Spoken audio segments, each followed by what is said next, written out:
يا أيها السلفي خذ بنصيحتي واسمع هديت إلى رضا الرحمن ودع التعصب للرجال فإنه دين اليهود وزمرة الشيطان وإذا تنازع عالمان فدعهما للشرع لا للظلم والعدوان لا تنتصر للنفس أو لمعظم من غير ما دين ولا برهان فالكل آت في القيامة وحده والحكم لله العظيم الشان. الحمد لله رب العالمين وصلى الله وسلم وبارك على عبده ورسوله محمد وعلى آله وصحبه أجمعين. وفرقي لبعض حلقاتك ciwaanka guud ay lahaayeenna waa إذا عرف السبب بطل العجب وقسمgiisii u gaarka ahaa ka waranka mas'alada aniga Sheekh Cabdullaahi Barbaraawi noo dhaxaysa majliskii koowaadna waxaanu kaga waranay qadaayaad ama qadiyada ay laga maarmaan tahay intaan mas'alada cilmi ahaan looga waramin in la baraarujiyo waayo waxay naga caawin doontaa mas'alada fahamkeeda iyo soo dhaweynteeda ayay naga caawin doontaa. haddaba fadhiga labaad waxaan gudagali doonaa mas'alada نزاع كتاغن yahay maxay tahay. الإمام ابن القيم رحمه الله نونيديس waxa uu ku tilmaama عليك بالتفصيل والتبيين فالإطلاق والإجمال دون بيان قد أفسد الوجود وخبض الأذهان والآراء في كل زمان. وحلي إمام كاسي هذا الآيات قيمة بدن oo waxaad ku dul sugnaataa oo aad laazimtaa inaad wax kala cadayso oo tafsiil iyo tabyiin aad la timaado waayo itlaaqa wax la iska itlaaqo ama ijmaaliya iyadoo aan la cadaynin labadoodaasi wujuudkan way fasahaadiyeen adhaanta iyo fakarada iyo uquushana waxay ku rideen takhabbud iyo isdhexyaac bay ku rideen zaman kasta. hadalka ibn qayyim waxaan madkhal uga dhiganayaa shayga hadaan la kala dhambalin oo la kala suurayn oo la kala qaabayn oo xubno loo kala sameyn aad loo ma fahmo. dad fara badanina tafsiilka iyo tabyiinka waxay uga cararaan lisuu'i qasd ama lijahl. jahli baa kaga sugan oo mas'alada ma kala suurayn karo oo ma kala qaabayn karo ama uu garanayaa laakiin ma doonayo oo inuu hadii tafsiilka la ogaado waxa laga yaabaa wixii uu doonayay inay ka buraan. marka waa laga maarmaan daa'iman tafsiil ولذلك wada aragteen ahlul cilmiga kalaamkooda markay masaa'isha ka wariyaan taqsiimaadka ku badan iyo wujuuda khaasatan ibn qayyim iyo sheekh al-islam ibn taymiya markay wax ka waramayaan tafsiilkay ku dadaalaan waxay ugu dadaalayaan si suurad u soo dhawaato loo fahmo oo qofkii waafaqsanna isagoo garanaya uu waafaqo kigiidiidana uu i'tiraado isagoo garanayo wuxuu ku i'tiraadayana uu keeno. haddaba waxaan leenahay mas'aladani waxay leedahay laba suuro oo muuqasho badan. masalada aniga iyo Sheekh Cabdullaahi Barbaraawi noo dhaxaysa in badan kilibadiisii ugu dambeeyay iyo intaan hawshan kicin qaar ka horeeyayba wuxuu aad ugu celceliyaa inaan aniguna mas'ala ka waramayo isaguna mas'ala ka waramayo ana fi waad wa huwa fi waad idan wax khilaaf noo dhaxeeyaba inaan jirinba ee ay tahay aniguna inaan waadi gooniye iyo wada gaar marayo oo isku mas'ala aan ka hadlay isaguna inuu mas'ala kala ka hadlayo taasina xaqiiqo ma laha waanu ogyahay mas'alada aan ka waramayo uu ogyahay والذي رفع السماء بلا عمد uu ogyahay mas'alada aan ka waramayo ee aanu isku haysanno uu ogyahay. marka mas'aladani laba suuro oo marka uu khitaabayo Sheekh Cabdullaahi Barbaraawi dadka la hadlayo ama ardayda la hadlayo laba suuro uu isdhexgeliyo oo midina aan aniga iyo isagu isku waafaqsanahay xukunkeeda midna ay tahay suurada mutanaazacu calayhiga ay la isku haysto labadaas mas'alo ayuu isdhexgeliyaa. bahadaba labada suuro maxay kala yihiin. suurada koowaad ee aanu isku waafaqsanahay waa qiyaamu jamaacati ama xukmu qiyaami jamaacatin مخالفة لبعض معتقد أهل السنة والجماعة وتكتلوا عليه وربطوا الولاء والبراء على أمر لم يربطه الشارع أو التعسب الشديد لهذه الجماعة بحيث يضلل جمهور الأمة أو له غرض سياسي وهو المنافسة للوصول إلى كرسي الحكم مع التستر بالدين. سورة واسكو أفقسنا إنها تهي سورة أنصحها أو مخالفة لعقيدة أهل السنة والجماعة. هو ما حي سورة وأرر إلا صميو أرر ديمات كاس أو خلاف سن عقيدة أهل السنة والجماعة وحكمها أرن كان كوكلمي أو كتجمعي يعني وحكسوا مخالفة عقدية من عقيدة أهل السنة والجماعة أما حزبا أما جماعة أما تكتلكا أيا وحلقوا حري ولا يبرا إله يا رسول كيسو آني كحرين عليه الصلاة والسلام أما تعصب شديد بين قوسين شديد تيار كان أما جماعة أما أرور كان لو تعصبيو إلا أحال كل قاريو إن أمد إنت كالي لتضليلين أو الضلال لقو حكميو أما حزب كان وحو لسيه هايبا أما أرور كان أما جماعة نقول سنتهاي سياسة إيا إن كرسي حكم كان لقارو أو لغو ترتمو سياسيين كالي يوغو مسلمين لكن وضد سياسة أمري كالا لا ترتمو سورة النوع marka la isku celiyana laba suuro kala yeelanaysa sidaynu cadeyn doono mar kalena suuro isku noqon karaysa tafaasiil la yeelanaysa suurada noocaasi isaguna uu og yahay anna waan ogahay aniguna ma aaminsani inay saxsan tahay jamaacan noocaas hadii la helo magacay doonta la baxdo ama taxazub ku magacaw ama tafarruq ku magacaw ama takattul ku magacaw ama tanziim ku magacaw wax kasta oo lagu magacaabo magacu la yughayir alhaqiqa hadii xaqiiqadoodu sida ay tahay oo ah inay aqeedadii ahlu sunna wal jamaa ay khilaafsan yihiin ama wala wal bara lagu xirayo ama tacassub shadiid loo tacassubayo iyadoo umada inteedii kale la baadiyeynayo ama hadaf siyaasi oo kursi lagu gaarayo waxa soo dhan isku soo wada daro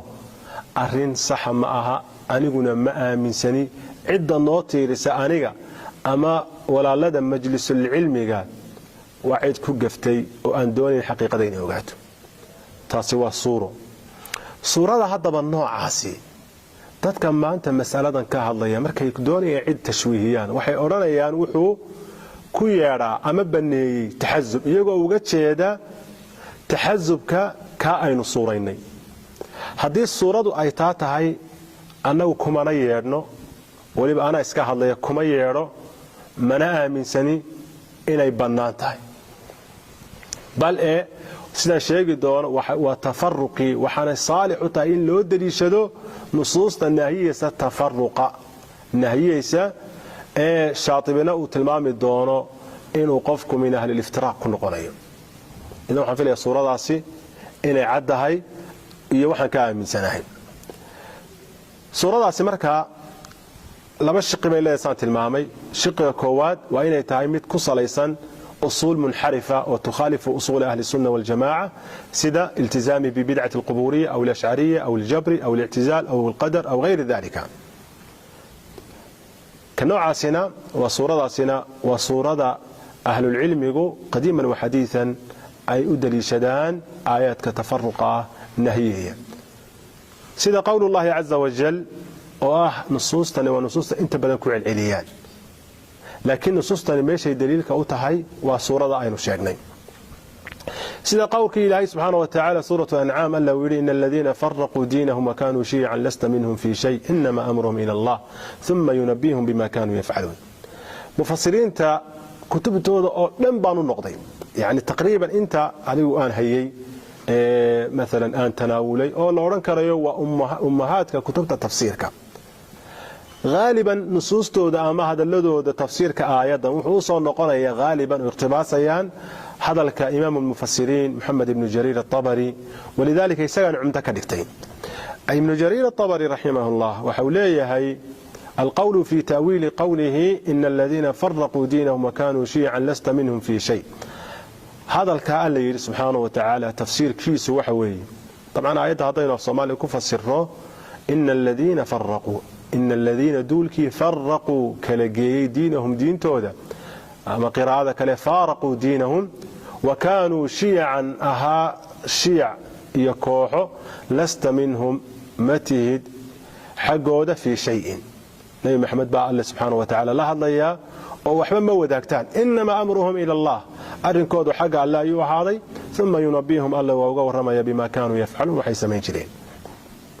ابن جرير آيات أمركو فسرها وحو شاقي مركو هوري خلاف كقرادة ودحيسا حرف كان وقلنا يخريين فرقوا قلنا يخريين فارقوا مركو خلاف كا إشاري أيو لي والصواب من القول في ذلك أرنك شيء كصواب كاهي أن يقال وإن لا يلعدو إنهما قراءتان معروفتان ولما قراءة فارقوا يفرقوا قد قرأت بكل واحدة منهما أئمة من القراء لبدا مid kastoo kamidana ayma waaweyn oo quraada kamid ah ayaa akhriyay yani waa qiraa'atan sab'iyatan wa huma labada qiraa'o muttafiqata al-ma'na haga macnaha way iswaafaqsan yihiin ghayru mukhtalifatayhi labada macnaha qaar isku khilaafsan ghayrkood weey wadalika arinkaasina anna kull dhallin mid kastoo lunsani falidiinihi mufariqun diintiisa mid ka dhaxbaxay oo ka tagay weeye waqad farqa al-ahzab islamar kaana ahzabtu way kala geeyeen diin allahi alladhi way ku kala tageen diin allahi diintii alle alladhi kaaso irtadaahu liibadihi uga raali noqday fatahawada ba'd wa tanassara akharun wa tamajjasa ba'd qala yuhud bay noqotay qalana kristaan bay noqotay qalana majuus bay noqotay wadhalika huwa at-tafriq bi'aynihi كاسنا تفريق لشيغيا واسغويه وبعينه كاويه تفريق لو جيدا ومصير اهله اهل كيسو ان اهانيا شيعا متفرقين كوحو كلا تكسن غير مجتمعين قار كولنسن غير كود فهم يقول لدين الله الحق مفارقون دينت الله حقه قار كدحبخي وي وله مفرقون دينت الله قار كلا تكسن وي فبأي ذلك كاكي وقرأ القارئ وقارئ أخريه فهو للحق مصيب حق منها ليلوي فارق أما فرق كودونه أخريه غير أني أختار القراءة بالذي عليه عظم القراء وذلك تشديد الراء من فرقوا لأن قول كودورتي لبدا قراءة يشيخ الشيخ انت مركو دمي أي مسألة مهمة آيات كان مركا الأخرية إلا فهم أي مهم تاعي أي الشيخ كدا قري ثم اختلف أهل التأويل في المعنيين لبدا هدبا معنى iyo ta'wiilkooda iyo cid loola jeedo ay ahlu cilmigu isku khilaafeen faqala ba'dhum barkood waxay yiraahdeen mufassiriinta ay ahlu cilmiga quraanka maanta lama fasirayo istinbaadka aad adigu istinbaadana ijtihaad buu noqonayaa laakiin cid umdada tafsiirka la tafsiray waa salafkii qaafka iyo saxaabadii iyo taabiciintii tafsiirka ay ku fasireen فقال بعضهم عني بذلك اليهود والنصارى وحلولة جيدا يهود وكريستان كالولة جيدا الذين فرقوا أو فارقوا وذكر ثم قال وذكر من قال ذلك لأنه حب الله بإنه الشيء عدة سيدا كتكتين يهود وكريستان يهين أما عدة اليهود فذكر بسنده قول مجاهد أنه قال إنهم اليهود مجاهد oo doortay inay yahuud yihiin ayadaasi cid loola jeeda inay yahuud yihiin waa qowl wuxuu kala sheegay qowl kulli min qataada wa suddi labada qowl sheekh taabiciinta qowlkooda ayuu sheegay inay yiraahdeen humul yahuud wan nasaara oo mujaahid waxay ku dareen mujaahid yahuud kaliya ku sheegay iyaguna waxay waa yahuud iyo kristaanka wuxuu sheekhu waqala aakharuun uniya bidalika ahlul bid'ah min hadhihi al ummah الذين اتبعوا متشابه القرآن دون محكمه ثم قال ذكر من قال ذلك فذكر بسنده قول أبي هريرة رضي الله عنه أنه قال نزلت هذه الآية في هذه الأمة وقال مرة هم أهل الضلالة وحاوت كسو النقل يا أبو هريرة إنه يري وحي كسو دكتي أمة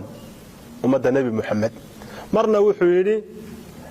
وحلولة شهداء وأهل الضلالة وأمة النبي محمد يغير كود بعه وحكى له شيء حديث مرفوعة وأبي هريرة والنبي كورني عليه الصلاة والسلام والنبي يقول هم أهل البدع وأهل الشبهات وأهل الضلالة من هذه الأمة لكن حديثكم مانسحين. انت امركو sheegay sheekhu wuxuu yiri wasawaabu min alqawl fi dhalika indi idda loola jeedo sida ku sawaabka ah agtayda an yuqala wa in la yiraahdo inna allaha akhbara nabiyahu sallallahu alayhi wasallam annahu bari'un mimman faraqa dinahu alhaq wa farraqahu wa kanu firqan fihi wa ahzaban shi'a wa annahu laysa minhum wala hum minhu لأن دينه الذي بعثه الله به هو الإسلام دين إبراهيم الحنيفية كما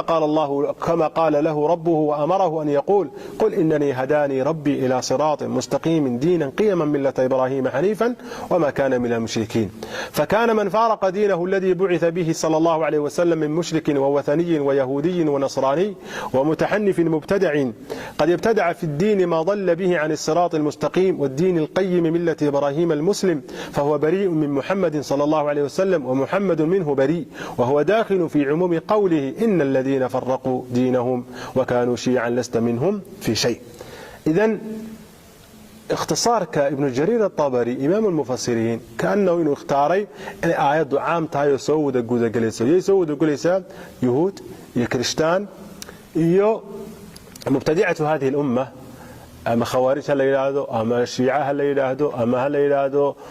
قدرية أما معتزلة عد كستا أو خلافتي أصول أهل السنة والجماعة وحكمدا آيات وسود جلسة وهذا هو حق.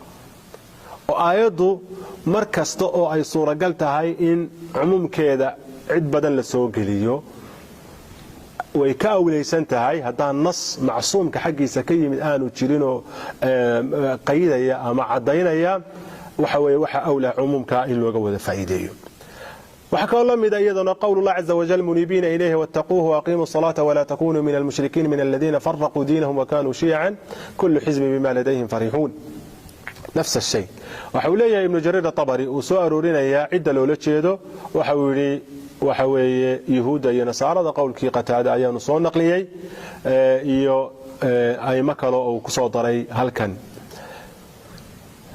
قوله كل حزب بما لديهم فرحون يقول كل طائفة وفرقة من هؤلاء الذين فارقوا دينهم الحق فأحدثوا البدع الذي أحدثوا بما لديهم فرحون يقول بما هم به مستمسكون فرحون مسرورون يحسبون أن الصواب معهم دون غيرهم. إذن هذين أفير صنو آيات كاس أو آيات أنت بدلقوا عليه تفسير كأي مدو صارين وحنو كقادنا تفرق آيات وقواش أهل العلم مركا اللي يسكوع اليوم مفسرين تي سلف كحلقي سلف waxay ku dhacaysaa yahuud iyo kristaan horta halka inoo dhigaranay mubtadi'ada ummadanna inay soo gudagalayaan iyana waa sawaaba waa xaq laakiin waxa qofka ahlu tafarruq la oranaya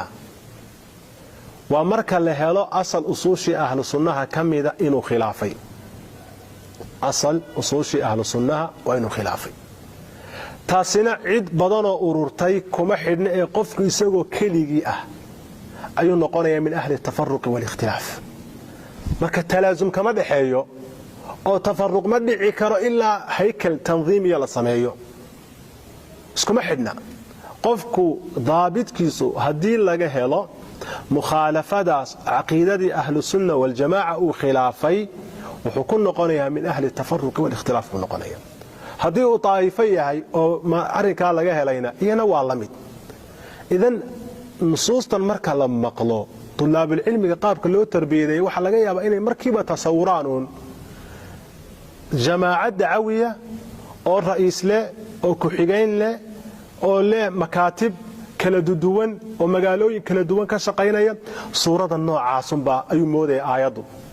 cid ku fasirtayna ma jirtaba sida insha Allah ta'ala inoo cadaan doonta idan waxa imanaysa إن أرنتو تهاي وجود مخالفة لعقيدة أهل السنة والجماعة ولهذا هذا الإمام الشاطبي رحمه الله وحوليه وذلك أن هذه الفرقة إنما تصير فرقا بخلافها للفرقة الناجية في معنى كلي في الدين هذا الكوف في الصدر فرقا وحي فرق كل قنيان وهي الصورة قلت هاي اللودري شذو النصوص تاني بخلافها للفرقة الناجية في معنى كلي في الدين معنى كل دين إني كو خلافان وقاعدة من قواعد الشرع شريعة لا في جزئي من الجزئيات، إذ الجزئي والفرع الشاذ لا ينشأ عنه مخالفة يقع بسببها تفرق شيعا. إذا كان وحو عدينا يا قد يضو أصل كأه الافتراق اللي قد جيا وإن أرنكاس مركه هرا لهلا أرنكاس لو إنه محقق نقطة قفك وعد الله إيمان يسا قفنا ونقون كرا طوائفنا ونقون كريان أظن إن لقى هلا مركز جزئيات كشاطبي وإن بدل لقوا عليا ملحوق حليه هاي إشكال بوليه هاي مجالس هرانا كجت جواب إشكالك. إذا تاسوا مركز لقى هلا صورة أما مخالفة لعقيدة أهل السنة والجماعة. صورة كلها دبجرتها علماء هوري علماء معاصرين تلفتوا دب أي أدلي شدان وأي هذا آيات النصيب بيكون يلانيان عدة صدال لقى هلا وامحين ومركي لقى هلا تجمعاني إنه أما مصاحب يهي وليهي التعصب الشديد بحيث يضلل غيره من المسلمين بغير حق أو ضد كان يسيمد عقيدته waa basaliin ba laakiin waxay walaa'iya baraa ku xireen oo tacassub shadiida u sameeyeen tajammucoodan iyo ururkooda ilaahum masaajid kaliya ahaado masaajid kale waxay ku xireen walaa'iya baraa bay ku xireen cidii masaajidkan intimaa u sameeysaana fahuwa min ahli alhaq cidii masaajidkan ka fogaataana fahuwa min ahli albaatil يوضا مسلمين المساجدة كلا دوان إليه أرك النوع عاصي وحن هلنا أشياء مجالس بدن خاصة قبل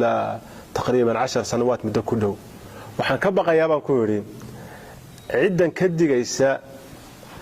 كوعل علينا يسا تفرق بالله قد عين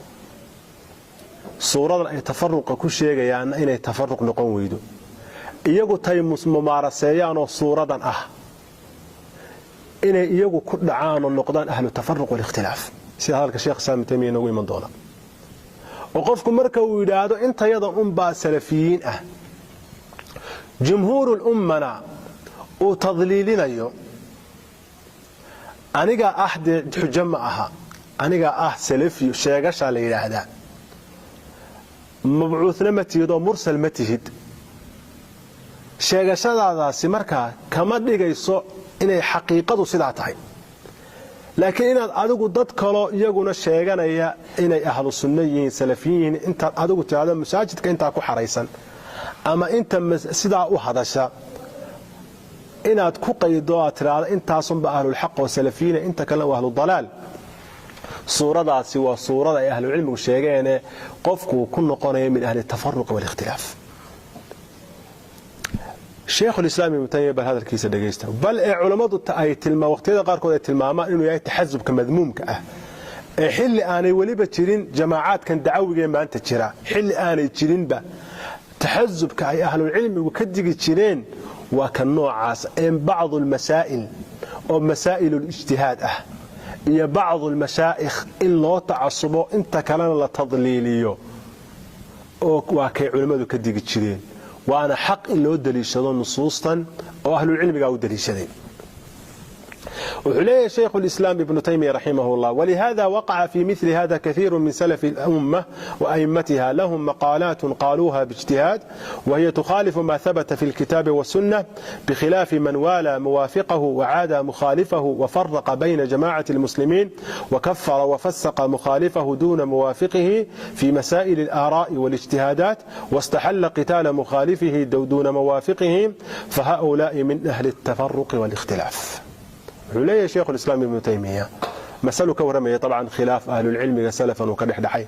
وعليه تاي قار كلو لم يضافر بدن با سلف كي أمدن يا إمدودو أي سو خلافين مقالات أي لهايين مقالات كاسو اجتهادا أي يراهدين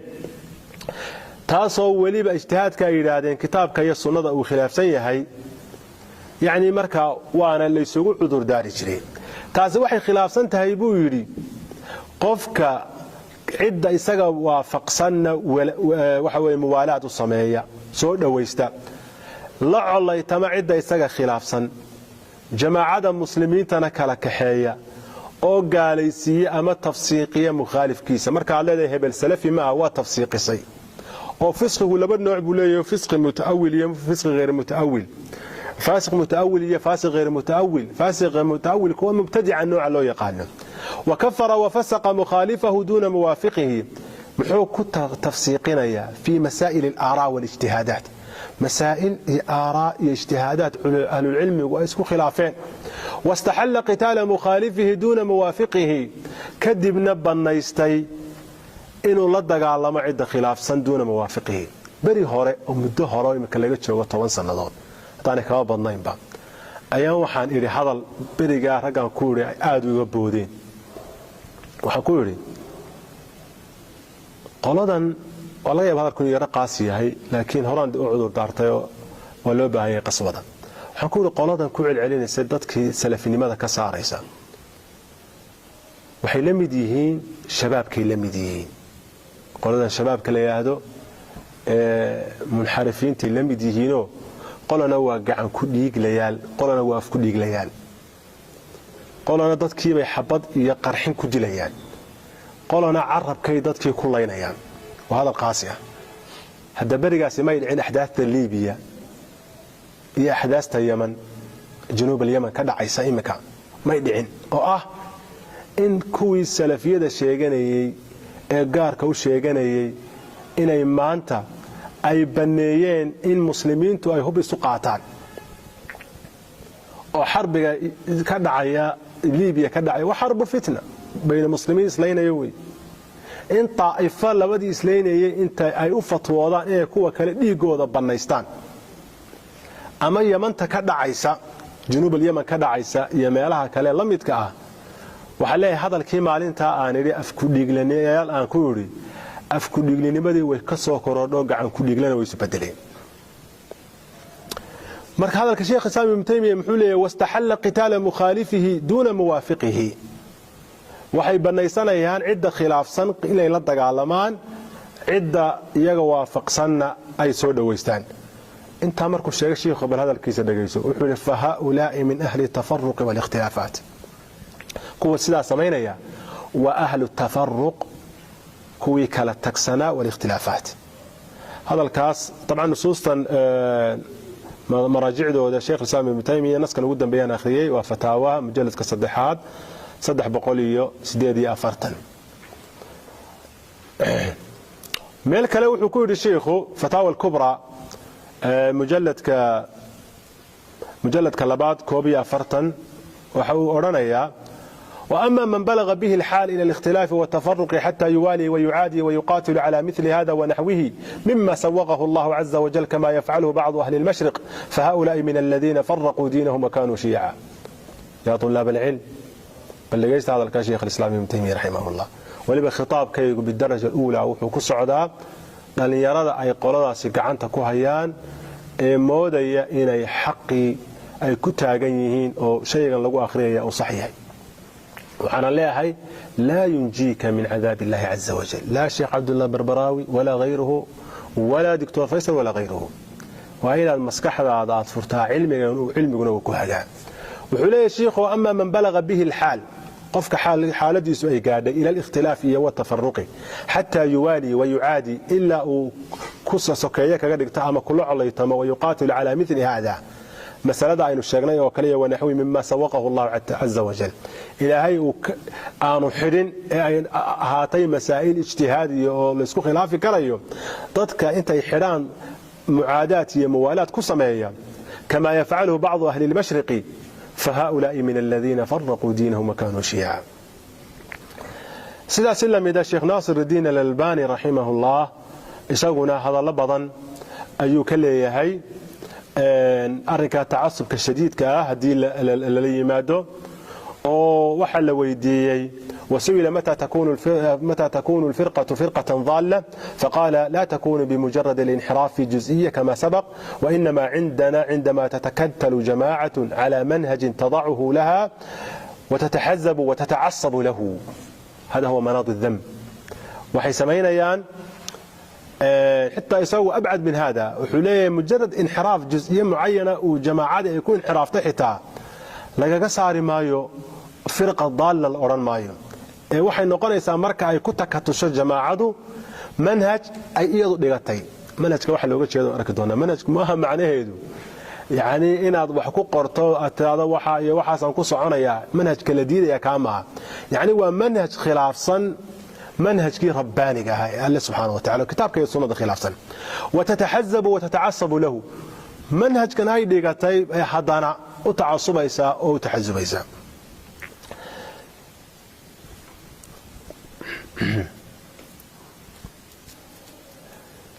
لكن شخص كمida جماعاتka ama جماعة معينة تعصبka isagu ku dhaco جماعada kula noqon maayo inay noqonayso جماعة تعصب ku dhisan taasna waa muhiim oo qof kamida ayaa تعصب la yimid shakhsi ah kula noqon mayso جماعadu inay ku تعصبtay waxa weeye arka fardigaasi uu sameeyay شيخ الإسلام رحمه الله إن بدن با waxa uu tilmaamaa hadalladeen sheegnay qeyrkoodba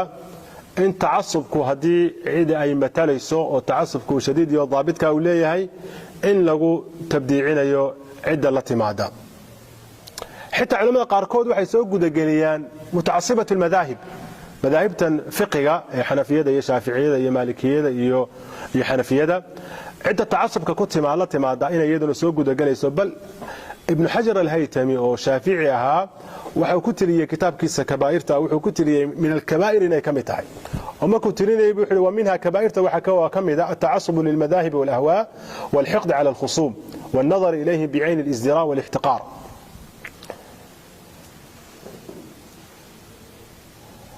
ta'assub kan dambe aynu leeyahay ta'assub kan shadiid ka ahi wuxuu noqonayaa mid loo daliishanayo aayaadkii tafarruqa nahiyeysay wajiga loogu daliishanaya waxa weeye li'anna ta'assubkaasi wuxuu ka hor imanayaa musaadamaynaya asalkii ah ijtimaac ala alhaq oo ilaahay subhanahu wa ta'ala uu amray in la i'tisaamo oo kitaabka iyo sunnada lagu walaaloobo marka qofka ta'assubka shadiidka la imanaya intuu kitaabkii sunnadii ihtisaamka la amray ka tago ayuu wuxuu ta'assubaya aaraa iyo waxa weeye waxyaabo kale ayuu ku xidhayaa wadaagi marka halkaas ayay ka noqotay mushaabih kala noqotay inuu khilaafay aqeedadii ahlu sunna wal jamaa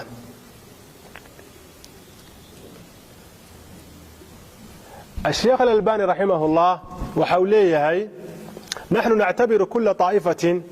وكل جماعة تصر على مخالفة الكتاب والسنة عنادا وإصرارا طائفة من الطوائف وفرقة من الفرق الضالة يمكن أن نضم بكل صراحة المعتصبين المتعصبين من المذاهب الذين يؤثرون التقليد للمذهب فهؤلاء المتعصبون لأقوال أئمتهم المتأخرين مخالفون في ذلك نصوص الكتاب والسنة ويمكن أن نعتبرهم من الفرق